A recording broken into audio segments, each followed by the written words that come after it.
శ్రీ సాయిరామ్. భక్తుడు పేదలకు సహాయం చేసినప్పుడు అది కేవలం దానము కాదు, అది నాకు నేరుగా చేసిన సేవ. ఆ సేవకు ప్రతిఫలంగా నేను నీ జీవితంలో ఆనందము, ఆరోగ్యము, సంతోషము, అలాగే శుభవార్తను ప్రసాదిస్తాను.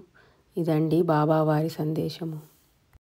బాబావారు అంటున్నారండి, మీరు పేదవారికి ఆహారం పెట్టడము, వస్త్రం ఇవ్వడము, సహాయం చేయడము డైరెక్ట్గా బాబావారికి చేసే పూజ లాంటివి.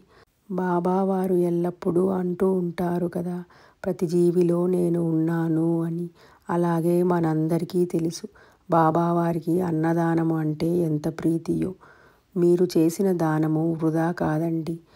ఆ సేవకు ప్రతిఫలంగా బాబావారు మీ జీవితంలో త్వరలో ఆనందము, ఆరోగ్యము, అలాగే మీ ఇంట శుభవార్తను ప్రసాదిస్తాను అని మీకు ముందుగానే సూచిస్తున్నారండి.